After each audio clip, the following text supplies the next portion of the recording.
Good evening, everyone, and welcome. My name is Josie. I'm the Events and Social Media Coordinator at Madison Street Books, and we are so excited to be hosting tonight's event in celebration of Leslie Pietryk's new book, Admit This to No One. We're also here with author Rachel Hall. Before I introduce our authors, just a few little housekeeping things. First of all, please keep talking in the chat. We love it. It's so much fun. I'll be interacting here with you during the evening. At the bottom of your screen, you'll see a little Ask a Question link. If you click on that, you can ask a question for both Rachel and Leslie at any point during the night. At the end of the event, I'll come back on and we'll have about a 10 to 15 minute Q&A session, and we'll get all of that answered. So before we get started, I'll introduce both our authors, and then I'll turn it over to them. Leslie Pietrzyk is the author of 3 novels, including Silver Girl, published by Unnamed Press in 2018.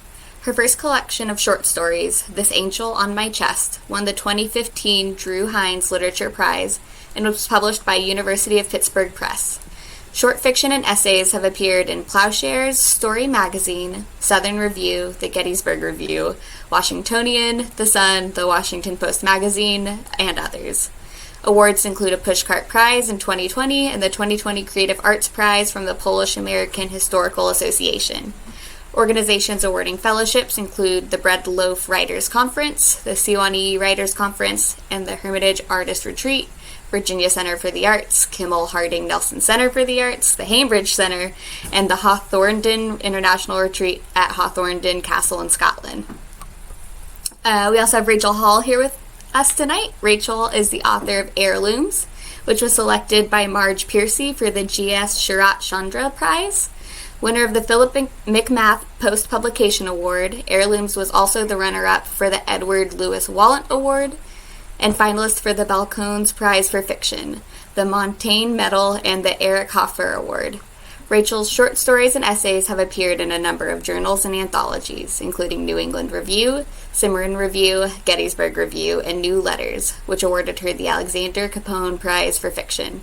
She has received other honors and awards from Lilith, Glimmer Train, Bread Loaf, and Sewanee Writers Conferences, Ragdale, the Oxbow School of the Arts, and the Constance Saltonstall Foundation for the Arts. Hall is a professor of English in the Creative Writing Program at the State University of New York at Geneseo, where she holds 2 Chancellor's Awards for Excellence, one for teaching and one for her creative work.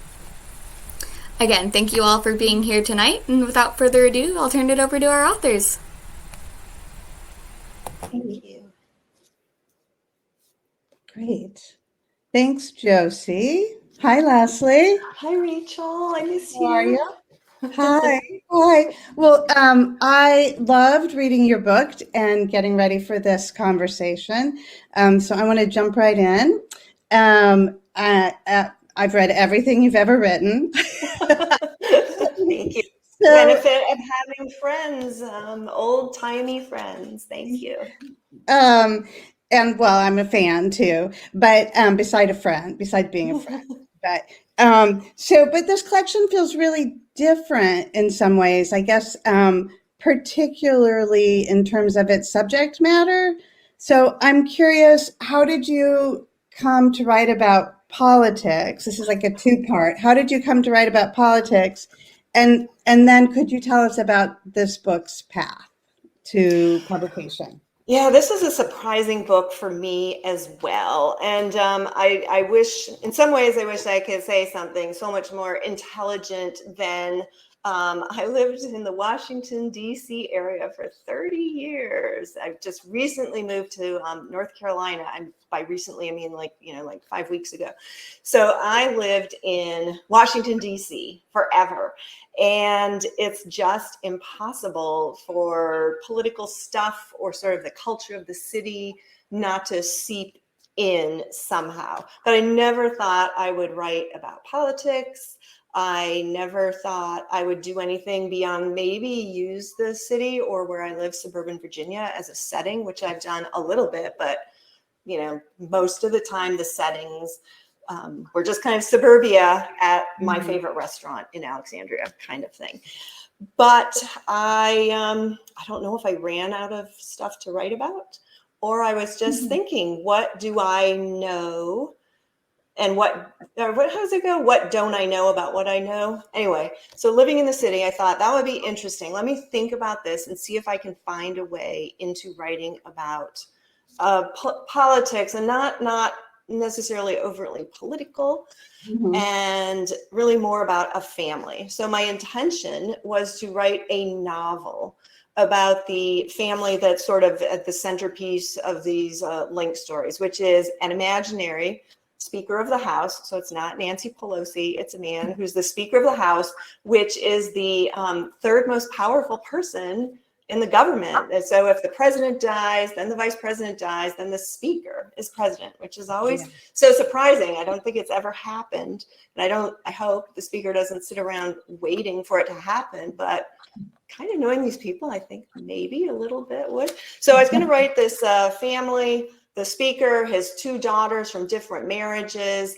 And then I was having fun working on that, thinking about Washington, thinking about power. And then Donald Trump was elected, and suddenly it was really unpleasant to think about politics. And I didn't think readers would want to read about a political family. So I sort of abandoned the novel, which was a good thing. I was so relieved to say goodbye to it. It was such a relief. But then I sort of mined it for parts. That sounds so brutal, but I plucked out some chapters and turned them into stories. So I thought, okay, that was good. I wrote some stories that I liked. And then right before the pandemic, I was just trying to sort of cram together some stories to put together a story collection. And the editor at Unnamed Press kind of had this vision that that the stories could be more in conversation with each other. So I was thinking I was writing about power, and I had some of the parts from the speaker, and some stories about race and gender and thinking about things like that. And then she thought they could be linked. I could do more. And I thought, boy, that sounds like a lot of work. And then the pandemic happened, and nobody was talking about publishing a book. So I was alone at home. My husband was there, but alone with my computer screen at home, stressed out, isolated, no distractions. And it seemed almost comforting to sort of revisit these characters, to really dive into thinking about Washington, to think about how to write about politics and a political family without falling into the stereotypes and sort of all the road bumps along the way. Like, I didn't want the speaker to be just somebody to mock and a caricature, nor did I want him to be saintly. I wanted to capture DC without doing the usual kinds of things. And I knew I didn't want to write a satire. So those were sort of the things that I was thinking about. And so during the pandemic, that was actually a really good time for my creativity. I mean, everything else was, crap, of course, but the writing this book helped me get through the pandemic. And so sort of at the end, reconvened with the editor in the late fall and showed her what I have done. And she was interested. And it's like, oh my God, I guess I wrote a political book. That's so surprising. And then when they came up with this cover, it's like, well, there's no denying that this is kind of a political in your face book. So it's a surprise to me as well. Yeah. I don't think I'll write another one. Yeah. So I have so many things I want to ask following that up. Like, which of these stories came from the novel you abandoned that are not the linked stories? Are they all? Is it only the linked ones that came from? The novel really was just going to be about this family. And so it's the speaker, and then he has two daughters. One is from the original family, so like his first family, who he abandons as he can't kind of control himself. He was a fun character to create because I was able to take every bad thing that every politician has done and kind of put them all into this one guy. And so he loves women, let's just say. So I had the speaker, I had his daughter Lexi, who is his favorite, if you believe him. And I don't know if the reader believes him. I don't know if Lexi believes him either, but I think he believes himself that he does love her, although he would never admit that to her. So they're estranged. And then another daughter is from a wife along the way, and she's a teenager as the book begins. So Lexi is turning 40, and Madison is a teenager. She's 15. There are other children, other wives, but these are the two main people. And so those people were all in the original book. And then I write a lot to prompts, and I had created sort of an office setting.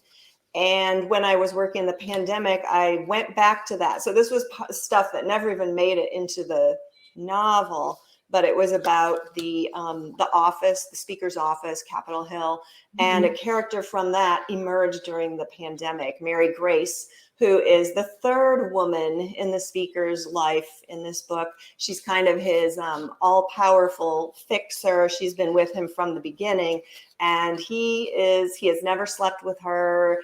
I don't know, unless I write more, but I'm pretty sure he never has. He has sort of put her in this position of power and respects that she has this power over him, and she respects him. And I think she may want more, but for now, she is happy being this power behind the scenes. And that's what's fascinating to me, is that Washington is filled with very powerful people whose names nobody knows. So she's that kind of person. I just realized that I was so excited to start asking these questions that you didn't get to read. Do you want to read? Yes, and actually this is a good point to do that, because the little section that I'm going to read is from the title story, Admit This to No One. And it does, we do see Mary Grace, the fixer. And then we also see a little bit of, in this story, there's sort of an omniscient voice that is kind of talking a little bit about life in Washington. So this is just the very beginning of this story, Admit This to No One. We start with this omniscient voice about Washington, then we go right into Mary Grace. I'll just start. Yeah. Okay. So admit this to no one. Official DC is mindful of insignificant beginnings, of small decisions that escalate into epic downfalls. 5 men break into an office one June night in 1972. A pretty girl wears a blue dress from the Gap. Another pretty girl stuffs incriminating documents inside her boots, and a different pretty girl splashes her way into the tidal basin. A woman utters the phrase "baskets of deplorables" during a campaign speech. A man is photographed sitting in an Abrams tank. Someone adds an E to potato at an elementary school spelling bee. It's announced that a mission is accomplished. On July 25th, 2019, a phone call is placed to Ukraine. A mayor waits in a room at the Vista International Hotel. Distressed at losing Iowa, a man howls into a microphone. Read my lips, someone suggests. People pose for photos on the monkey business. Poof. To claw back, if you can, is to arrive at a place that can never be the place you were, is to dwell within the shadowy gloom of what if, is to watch the world spin without you, after all. What's the cleanup now, Mary Grace thinks, as a phone number flashes across the screen on her car dashboard. She's stuck in traffic on the 14th Street Bridge, headed to, of all places, the mall at Pentagon City to meet with her personal shopper. In another city, it might be embarrassing to be dressed by someone, but here, with little room for error, she'll take the imprimatur of Mira's excellent taste. Let Mira dash around the store, collecting jewel-toned dresses as if they're seashells, allowing Mary Grace to wobble out judgment before capitulating. They're pushing these sleeves this year? Really? But okay, you know best. Mira understands perfectly how Mary Grace walks the endless wire of looking good without looking like she's working to look good. Half the women on Capitol Hill use a team of Miras to create the illusion that a powerful woman can casually stride into a room. No one in Mary Grace's position ignores a ringing phone. The car's moving inch by half inch, so how easy to accept the call and calmly announce, "You've reached me." Her signature greeting since she started working with the speaker when she was young and still dressed herself. They should know who's calling, she figures, so start them off base. 4 buzzes, then voicemail will grab the call. She senses bad news. That familiar chill ripples the back of her neck. Iciness tickles her toes. Bad news is her specialty, is why her job exists, why she exists, to mop it all up, to polish it into good news. Bad news is an opportunity. Who would ever tire of opportunity? To Mary Grace, bad news is perversely good news because it's a sure indication that she's needed and that she's important, that she's powerful. The river below churns choppy and brown after last night's storm.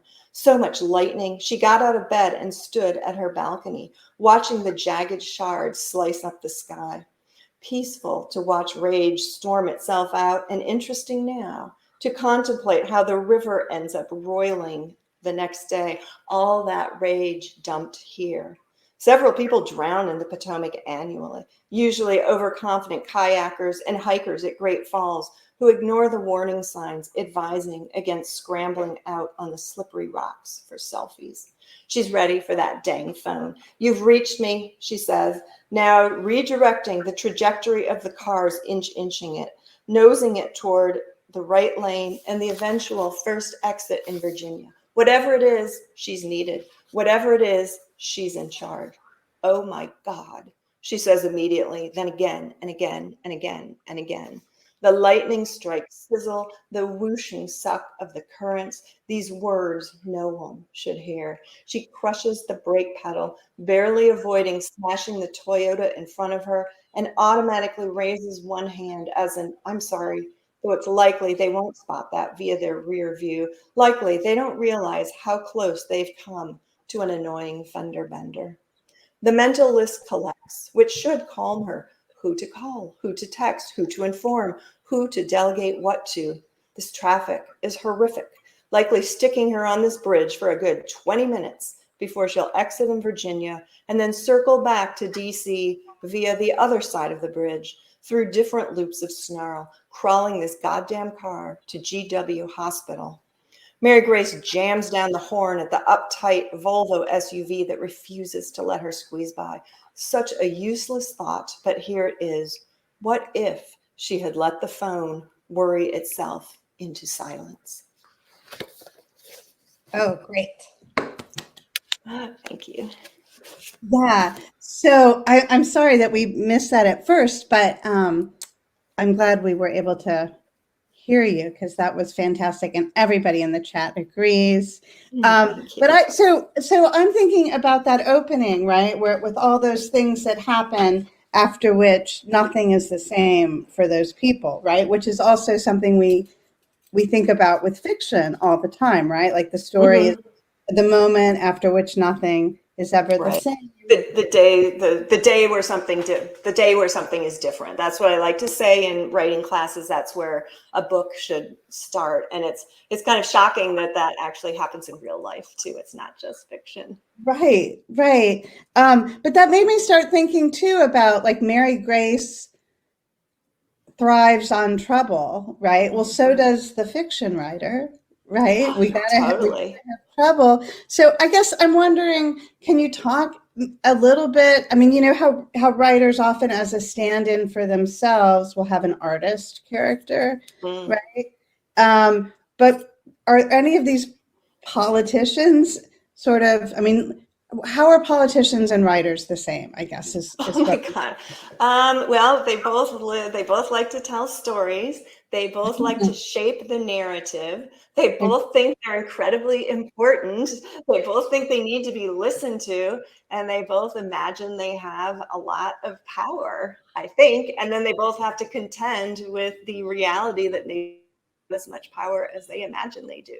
That's just off the cuff, I guess. Right. Or even that the power is somehow troubling, right? That the power that you have is troubling to own, to have, right? No, I think the politicians love the power. Yeah. And I think as a writer, I love the power too. It's probably not a surprise that I did write a book about power, because I do think about it a lot in so many different contexts. And even just in writing, I mean, Mhm. you think I could write something from my own life about people I know, and I am 100,000,000% in charge of how to present it. I mean, I can't control how the reader is going to take it in, but the power of just being able to shape a story is it's kind of intoxicating.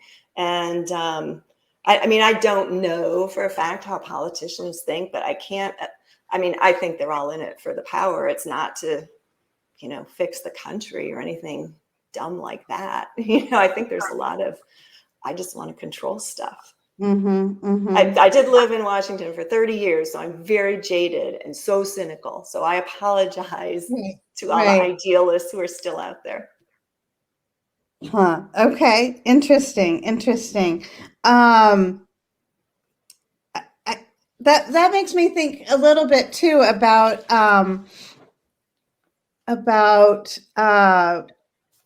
some of the friendships here, right? Which are, really competitive and transactional, right? And there's a lot of comparing and measuring. It's sort of as if like the official Washington competitiveness sort of filters down into the lives of everyday people. But I wondered if you could talk a little bit about, if you could talk a little bit about the relationships in a place that is so competitive.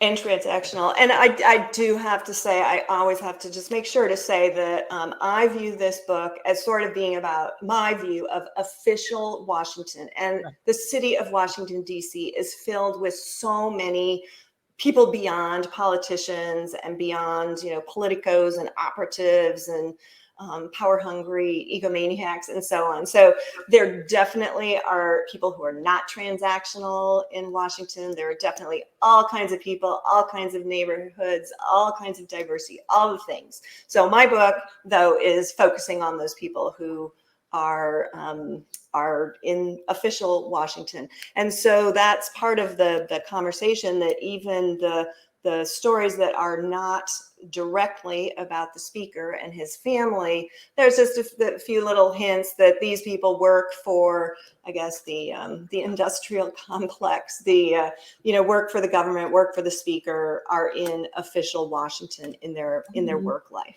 And it is hard not to feel it in a way when you live in DC and for 30 years, that you go to the party and you think you're having this nice conversation, or maybe you're going to meet someone interesting, and the first thing they want to know is where you work. And when you don't work somewhere important, I mean, literally, they just walk away, they just drop you. And it's comical once you expect it and know it, but it's really true that Washington is one of the few places where your title can be some obscure, like undersecretary to the assistant to the vice president, but the people in the know will know exactly how important that is, and how much attention they need to pay to you and what they might be able to get for you. And it's not always, I think what's kind of amazing too, it's not always a quid pro quo. It's like just an accumulation of information. It's like a big network. Like, I know so and they're at here and they're at there.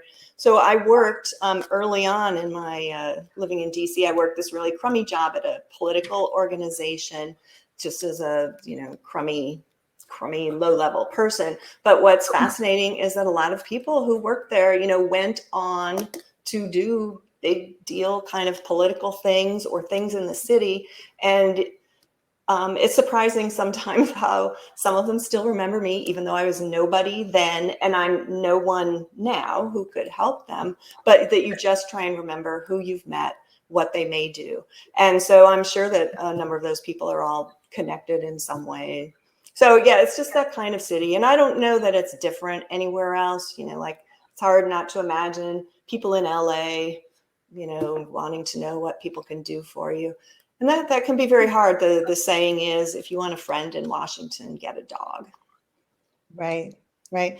Oh my God, and the dog in your book. Oh no, I'm sorry. Yeah, There's a dog in one of the stories and things don't go well. yeah. I mean, if that's what you get for being a friend, right? Wow, I never made that connection. That is really horrible. That's really horrible. Well, that's such a great story. That there are two stories that take place on that bridge, right? And Mm-hmm. one is one of the linked stories, and one is not related to the speaker. And that works so beautifully to sort of bridge the two parts of the book, I think, to have, two couples on the bridge in these two different stories. Can you talk a little bit about what it was like organizing Mm-hmm. the two parts? Because it works so beautifully. I've read collections that are partially linked, and they sometimes are confusing, but this one wasn't at all. Like it's seamless. It works really, really well. Thank you. Well, so for people who live in Washington or are familiar with it and know the area, the bridge, so it's a different bridge than the bridge I just read about where Mary Grace, she was on the, whatever this, oh my God, I've been away 5 weeks, 14th Street Bridge. She was on the 14th Street Bridge. And the bridge that Rachel is talking about is the Wilson Bridge, which actually connects Maryland to Virginia, which you technically, there's a walkway on the side of it, like for walkers and bikers, which is sort of shocking because it's this interstate highway and people literally are going 80 miles an hour, not that far from where you're walking. I mean, there's a wall and stuff, but it seems like really dangerous in this kind of exciting way. Anyway, that was one of my places I like to walk. And so I knew I really wanted to set a story on that bridge. And then this is probably, I just should shut up and not confess this, but what technically happened is that I was working on one story and it wasn't going well. And so then I split it into two different stories and that worked beautifully. So it was supposed to be one story and maybe the speaker was going to be involved. I think it started with the speaker and then it just didn't make sense. So now we have the speaker on the bridge, sort of the one of the few moments where he's sort of lets down his guard a little bit, even as he's sort of trying to seduce one of the women at his office. But we do see another side of him on this bridge and what's amazing to me about this bridge and any bridge really, but separating these two states is like you're kind of nowhere in the middle. You're not in Virginia. You're not in Maryland. And I know this because my car broke down on that effing bridge. And if you do live in the area, you know how terrifying that would be at night. And I was stuck trying to figure out who was going to come help me because Virginia didn't want to help me, nor did Maryland. So to have the speaker able to kind of convey his feelings in this surreal space seemed important to me. And then this couple is on a sort of a get to know you, very casual date, walking across the bridge, and something terrible happens. They're witness to a Black man getting pulled over by a state police, and then something bad happens from that, and the couple is not able to withstand sort of their reactions and how they witness that. And so again, that was sort of this space where you're not one or the other, you're kind of lost in this middle, and that's where maybe a little bit of truth comes out. So that's kind of how I see the bridge working. And then once I realized I was going to, this is that crass way you have to think as a writer, that once you see you have two bridge stories, it's like, well, you can't put them right next to each other. What are you going to do? And you're like, well, I better have a third bridge story. So then it looks very purposeful. So the bridge is very symbolic. And so then that's when Mary Grace got in her car and got on a bridge. So it's like, oh, 3 bridges. Well, that's symbolic. 2 bridges, that's just weird. So yeah, so I guess that segues. You sort of asked about how to organize the book Yeah. stories. So that kind of segues because there's lots of purposeful, sort of purposeful. Like I want the symbols here. I'm building this arc. I'm doing all these things. You know, you're definitely thinking about that, but also in that more crass way, you're thinking two bridge stories can't be next to each other. Two long stories can't be next to each other. Two short stories can't be next to each other. It seems stupid and really reductive to say that, but it actually makes for a better flow for a collection of stories. And then the other sort of problem with linked stories or challenge, I guess, is that in my mind, you know, read it in order, read it in order. But of course, not everybody does that. And honestly, sometimes I don't even do that. So you have to include just enough sort of history that someone might need to know if they start in the middle of the book. But not too much, because then it's repetitive for the people who've been reading straight through and they're like, oh my God, I know he's from North Carolina. Shut up already. So little things like that, those voices in the head of the reader yelling at you are very motivating.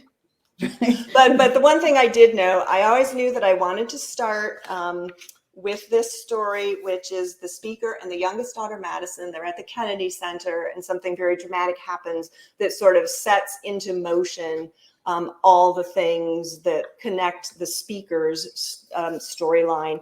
And then I knew, as I was putting it all together, I realized that what I wanted to do was to kind of have the last chunk of the book be all speaker stories, so that would kind of have that heft of, like, the way often a short story collection will end with a novella, like some meaty thing. Yeah. And it's nice too, because each time you come to a story with the speaker and his daughters, I feel like I knew it, right? But the other ones, I never once thought, oh, where's the speaker here? Because it sort of in real life, those people, the official DC people, are always there, right? Sort of looming around us, making decisions about, our lives and our finances and all of that. So, but I think that works really well for the collection. Thank you. Yeah. And the two bridge stories. The one with the dog is People Love of You, and we always start with the seduction. And I just thought that was a really nice parallel. I didn't really think about Mary Grace on the bridge there, but of course she is, right. That's great too. I guess sort of going back to this idea of how they all fit together, I think it's Tobias Wolff who said something about, like, a collection of stories should be, that something like all the characters would want to, be friends with each other. Oh my God. Stories, or that they would be, at the same sort, in the same milieu, right? And that seemed like to make sense here for me, that so that, like, in a story like Wealth Management, which is a standalone story, those characters are still affected by what's going on elsewhere. That sort of competition in those relationships has sort of seeped in from outside, is my sense. I think, I don't know if these people would be friends or want to be friends with each other or would like each other all that much, but I think they are all kind of the same ilk. So yeah. I maybe imagine them all at a reception on the hill somewhere, like running to get the cheese, get the shrimp before it runs out, getting their drink, scanning the room, seeing who's who, checking their phone to see if something better has shown up. That's kind of how I see many of these people. But I guess, so I say that, and that sounds like a terrible stereotype, and it is. But what I also was mindful of as I was writing, that my people and real life people who go to those receptions, they also, I don't know, love Ben's chili bowl, They go to the art institute, the National Gallery. They have a favorite painting. They love the city. They notice the moon over the Capitol. Like, they also are people. They have all those things in them, but somebody somewhere loves them, like all of them. And that can be very challenging to write about when you kind of think like someone loves Mitch McConnell. Like, really? Like, all right. Who? Someone, his wife, Elaine Chao, maybe, I don't know, but somebody does. And he loves someone. I mean, isn't that shocking? And so I tried to create people who can convey that complexity of maybe seeming like this one type of person, but also being capable, like the speaker on that bridge, of having this deep moment of wondering if he has, I don't want to say thrown away his life, but if he's been pursuing the right thing. And on that bridge, the speaker is thinking about somebody, this is the only person who is actually based on a real politician, which you have to be kind of an old timer to remember, Lee Atwater, who was from South Carolina, political operative, Republican, like to the core, a terrible person. In the 90s, he ran like the Bush campaign. He helped do Reagan. He was the one who came up with Willie Horton. I mean, he was an awful person. And I never watched House of Cards, but that guy was based on Lee Atwater. And supposedly and then he got brain cancer, died very young. And his last interview is about how he regrets everything he did, that he was sorry for all that he did. And what was interesting when I read a little bit more about him is that half the people kind of didn't believe that was true. They kind of thought he was just spinning the story again. And so that really fascinated me. And that's why I sort of thought the speaker would be interested in something like that. Like, how do you know if you truly regret what you've done? And then if you regret it on your deathbed, like, what does that leave you with? Where do you go? What does that mean for the life you've lived? It was just fascinating to me. So yeah, Lee Atwater. And then I didn't want to actually use his actual name because I knew any reader who would know me would probably be appalled to see Lee Atwater in my book. So I used his actual dialogue. All that dialogue is actually Lee Atwater's dialogue from that interview, but I gave him a fake. Yeah. So the speaker, I found him actually really compelling and not despicable, not at all one-sided. And I think part of that for me was that he was an atheist. Can you talk about that decision? Like, what, I mean, I would love it if a politician came forward and admitted that, right? Like, yeah. So how did you land on that as his sort of like his I don't know, his secret or his One trouble? of his secrets. Yeah. Well, I knew that it had to be sort of plot wise. I knew that he had to do something that was going to make a lot of people angry. And as you said, nobody admits they're an atheist in public, like nobody. So for him to do that would be a really huge deal. And he would be immediately targeted in various ways. And I just also kind of thought that might be the speaker at his most honest, was not believing in God and understanding that. And so in some ways for me, that he has had this moment of honesty maybe helps me think that his life was not, all regretted. Maybe. I mean, he would never see it that way. Or think that. But I think I saw him as that was his bravest act. And he's the speaker. He doesn't have a name. He's just called the speaker. And I chose that because he just talks and talks and talks and talks and talks. He's just used to being heard. And so the one person who sort of he's not listening to kind of is himself. And so for the reader to see that he does have this moment of perhaps moment of honesty, I thought was important to sort of create that complexity.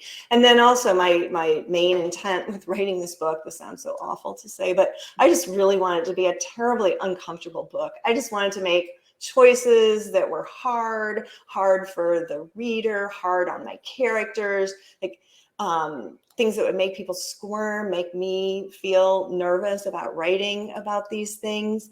And at every point where I was at a crossroads, or like, I don't know what's going to happen next, or what should I do, I would really work to think of what the worst thing to happen would be, and then that would have to be the thing that would happen. And so to have somebody be an atheist in this context was like, nobody would do that. No one would do that. Yeah. Yeah. I love that moment when he says, what if I've wanted the wrong thing? Right. I mean, we're used to as teachers talking about, telling students that their characters have to want things. Right. And a lot of your characters are desirous, right? They want things, and they're self-destructive too. So some of what they want, gets in their way. But I sort of ended up wondering what they really want. I mean, he has power, right? Madison, in that story titled "Anything You Want," gets the jacket, right, that she covets, and she doesn't even really want it, right? So I felt like there was the book was asking a sort of larger question about what it is that we want. Mm-hmm, mm-hmm. Yeah, no, that was intentional. That we want things we're not sure why, if they're the things we need the most. We have secrets that we don't reveal, and maybe things would be different if we did. It's just like a lot of sort of crossed wires, and I don't want to say confusion, but I guess confusion. Yeah, I think Lexi especially, I mean, she does know what she wants, which is her father's approval and love, but she doesn't know how to go about getting that. And then even if he were to give that to her, I don't think she would believe it. It's probably too late for her. Yeah. Yeah.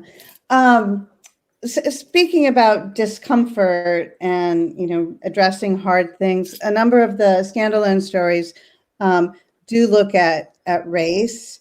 I'm thinking in particular of Green in Judgment and This Isn't Who We Are. And in those stories, you employ a kind of, a metafiction-y kind of approach that reminds me a little bit of This Angel on My Chest, some of the stories in that. And I wonder if you could talk about how that helped you write those stories. Well, I think that writing stories that are really close to my own experience is one way to get into the hardest, most uncomfortable part, is to find a way to create a little bit of distance. So I can imagine I'm not writing about myself exactly. And so I do often go to kind of alternate forms when I'm writing about something that I think is really hard for me to admit. And so in Green in Judgment, the main character is Christine is at a grocery store, and there's sort of an encounter. I can't find it. That ends up being very uncomfortable and wrong, sort of microaggression and more. And so I sort of we see that story unfolding, but then I also employ this sort of voice, omniscient voice, talking about how this is a story, like the beginning starts. Every story needs a ticking clock, perhaps one that's deceptively simple. Here the clock is ticking because the beloved local professional football team, formerly known by the racist name, will kick off in half an hour. Every story needs an inciting incident. And then we go into the story, because I wanted the reader also not to get too comfortable and not to sort of think, well, Christine, what a dope she is. You can sort of distance yourself from her, and then all of a sudden you kind of can't. You're understanding that this is a story. You're not just folding into the action, the writer, at least my intention was kind of forcing the reader to be aware of the artifice and the sort of that voice of the way we create stories. And that's what Christine imagined she's going to do, tell this incident in a story to her coworkers, and then understands that she can't do that. Yeah, I sort of struggled with that story for a while. And then when I settled upon that kind of distant voice, that was actually very exciting to me to like, oh, here's how I can do this. Yeah. And so it ends with what you just said about the book, right? That every story needs an uncomfortable writer. And you said that was one of your goals, to push to that sort of uncomfortable place for everyone. Right. And that's all well and good, when you're sitting at your computer writing by yourself, but it is nerve-wracking to have a book out when you really pushed things, and I use some of my life experience. And the main rule is, for me anyway, to be hardest on myself, and to if someone's going to do something terrible in a story, it's going to be it'll be the me. It's not going to be someone we can make fun of. Well, you can make fun of me if you want, obviously, but later though. I'm gonna I'm gonna put it out there. And the older I get, and the shrinking window of writing, for me, it's like, why would I, and this is just my own philosophy, but why would I write about something that wasn't hard and felt important and made people uncomfortable? Like, why would I do that? Yeah. For me. And sometimes I write just fun stuff, but that's my goal, to make everybody squirm, including myself. Yeah. I have more questions, but should we, do we need to turn it over? Is Josie coming back? Or should I ask one more question? Oh, I can see the questions. Oh, there's, okay. Hey. So right now, it looks like we've had 2 questions. One, I think you answered on your own already at the beginning. Nancy asked, was your intention to write a series of stories? Why not a novel? And I think we found out it started as a novel. But James has asked, did the geography of the DMV area affect the book? I grew up in Virginia and always found the VA side, DC proper, and the MD side to be so different. Did being exposed to all of those different areas and cultures smashed so close together have any bearing on the collection? This is something that nobody understands unless you live there, is how different these places are, and sort of the attitudes towards each. So it's really not that big of a geographic area. And in that area, you have Virginia, you have Maryland, and then you have DC, the city, and then you have like governmental stuff. But the people who live in each place have totally different views about things, and usually think their place is the best. So that it's very, very rare, not impossible, but somebody who grew up in Virginia would probably be kind of unlikely to go move to Maryland, even though it literally could be across that bridge. They just would be unlikely to do that, and vice versa. Sometimes people can sort of meet in DC, which is kind of in the center. And so I think that's a really interesting question, because I didn't necessarily ponder that, because I was pretty focused on trying to sort of capture DC-ness versus like Virginia versus Maryland. But it definitely sort of speaks to the tribalism, kind of, to use kind of a weird word, of the area, that Virginia people are Virginia-ish and Maryland people are Maryland-ish, that there's all kinds of unwritten rules about life in DC, and official DC, and just DC. And one of those rules, sadly, is that if you have friends in Maryland, they will never come to see you in Virginia. Like, never. I mean, I have driven to Maryland plenty of times, but people are afraid of driving into Virginia if you live in Maryland. It's comical. I mean, I'm exaggerating slightly, but I will say that one time when I finally convinced my friends to come see me in Alexandria, at a place that was right near a metro, a place that had valet parking. It was so intense, the conversations about how to get there and where to go. This was kind of before GPS was like a big deal. How were they going to park? Were they going to take the metro? How far? Like it was so intense. So it's just kind of funny. So I think that division of the way those different jurisdictions are just sort of speaks to a land of rules, a land of a culture that you don't necessarily know about, but you're kind of governed by. I mean, there's a lot of kind of unwritten rules in DC and anywhere, any city. So I think that was what was fascinating to me. And I love that idea. If I were adding another story to the book, I think that would be really interesting, something to explore.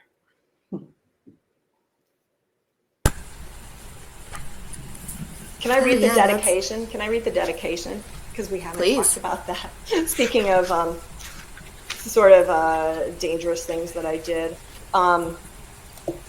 So, normally you would dedicate a book to your husband or, some loved one. But I just thought I just wanted this book to, right from the very beginning, to sort of feel like it was going to be kind of a different book. So this book is dedicated to everyone in DC who scanned the room during the party while asking me, "So what do you do?" And then the word, "this."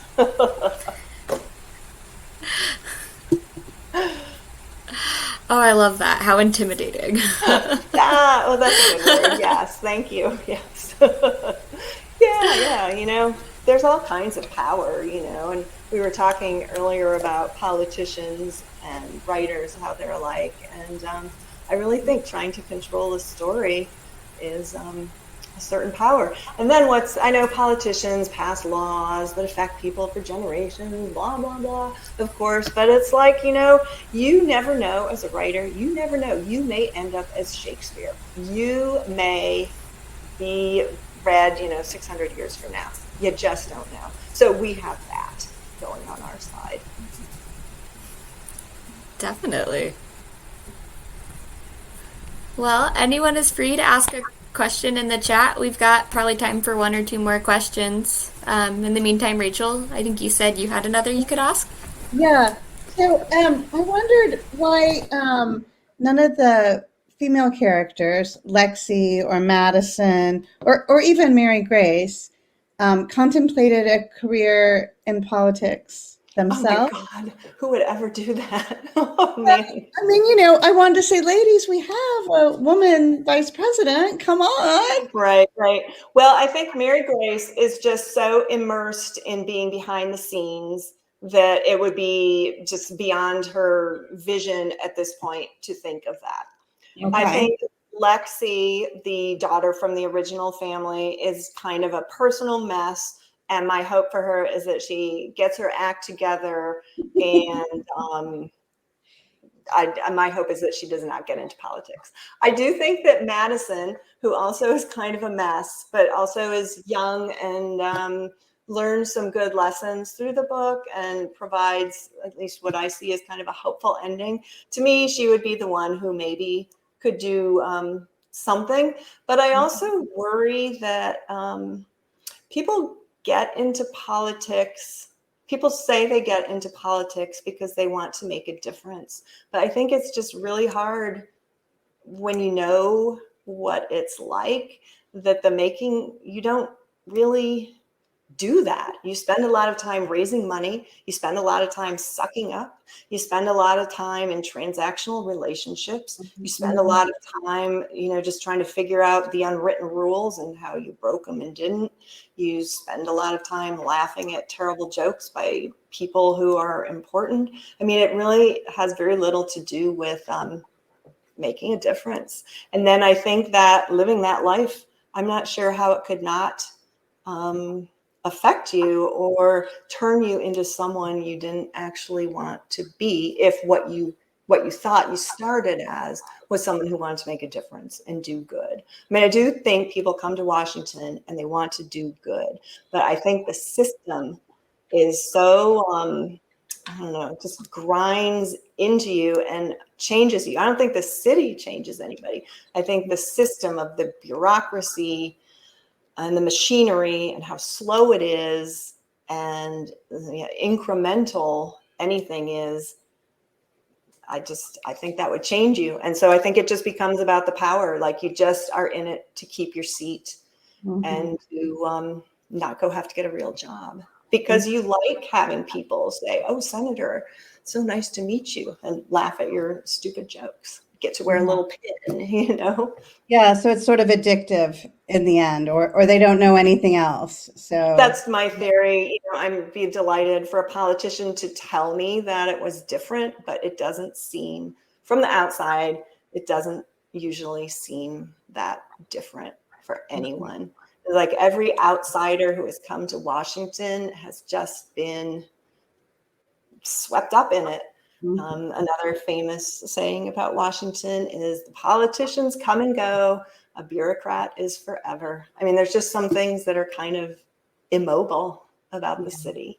And that's one of those unwritten rules too. Right. Well, and change takes a really long time too, right? Like people expect immediate change, right? And so it takes a long time. And then, you know, they always call politics the art of the compromise. And so you come with your vision of what you want. You're never going to get that. Never, never. I mean, even if you sign an executive order, technically, you know, that gets you what you want, but then someone can just undo an executive order, you know, 4 years from now. So to compromise takes a certain kind of personality. And I'm not sure that people who are trying to be powerful have that personality. And I'm not sure that people who are incredibly idealistic have that personality either. Because it's like, no, it has to be my way kind of thing. So that's just, 30 years of, I don't know, pontificating in Washington, D.C. And see, now I live now I live in North Carolina, and I hear myself saying these things, and it's like, oh my God, who do you think you are? That's what Washington will do to you. It will make you think you can say things like that, and that they're all outrageous things. Right. That's what being a writer does too. Yeah. Good. So I know that you had a neighborhood writing group when you lived in Alexandria. Can you talk a little bit about that? How that Yes, works? it's a prompt writing group. We've been meeting for 10 years. We meet once a month and we write to the easiest prompts possible, which are just single words.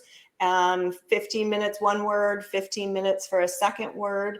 And then read out loud if you want to or not. It's just very low stress writing.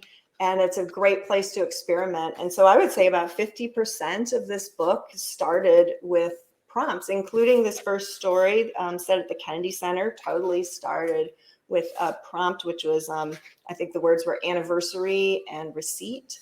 And yeah, lots of little things in here just came up. There's an orange that sort of becomes symbolic and useful in the story. It was a prompt word, and it just started in that way. Oh, I'm going to answer Kathy's question. Leslie, the speaker has a favorite daughter. Do you have a favorite character in the book? I would have to confess that, of course, I love everybody, but I really think I kind of love writing about Mary Grace because she was so powerful and so unusual to me, as I'm someone who wants a lot of attention and recognition for everything I do, and she didn't. And so it fascinated me to imagine somebody like that who has all this access and power, who seems content to sort of stay in the shadows. So I really liked writing about her. Plus, I think I really like writing about offices and work. And so she was often in an office. So that was fascinating to me too. Oh, before we go, I do have to tell my little secret. about the book, that I did something that I didn't tell the editor I was doing this. I didn't tell my agent. And for a long time, nobody knew, although I did tell the people at my previous event. But so if you have a copy of this book, there are acknowledgments on page 254. And if you look at those acknowledgments, there's actually an acrostic. And an acrostic spells something going down the line. And so if you take the first letter in each of those little paragraphs in that sentence, you will see a very special message to a very special someone. And I mean that message with all of my heart. So I've been waiting for the book to come out just so I could tell people that I did this. I love everything about that. Thank you. Yeah. So anything else? This was so much fun. What amazing We questions. are right about at an hour. If anyone has a last second question, feel free to drop it in. In the meantime, I always like to ask here at the end, Rachel, Leslie, do you have anything you want to plug other than your books with the audience here? Any upcoming events? Anything else going on exciting in your lives you want people to know about? Rachel, you go first. I'm just waiting for the end of the semester here. But you've got something coming up, don't you, Leslie? No. But what I don't think I do. But what I do want to say is thank you to everybody for coming. I know that I wish we were all together in person, but I know that this group would be impossible to all be together in person unless a lot of people flew around to a lot of different places. So I really appreciate everybody setting aside an hour to listen and pay attention and write such lovely things in the chat, and to support me and Rachel and independent bookstores and art and writing in general. So that is so meaningful to me, and that's what makes it worthwhile. Those times when I'm sitting in front of the computer screen cursing, moments like this. So thank you. Oh, and I'd like to double that. Thank you all for joining us tonight, and thank you especially Leslie and Rachel for spending your evening with us, for being willing to talk about your craft and your process and life in and around DC. This was such a wonderful event. And I'll pitch one more time. You can buy both of their books from us, from another indie bookstore, not from a global mega corporation that won't be named. But I'll let everyone get on with their evenings. But once again, thank you all so much for being with us. Thank you. And Josie, I did not see a countdown. Okay, that's good to know. Thank you. Bye, everybody. Have a good night, everyone. Thank you. Bye. Bye.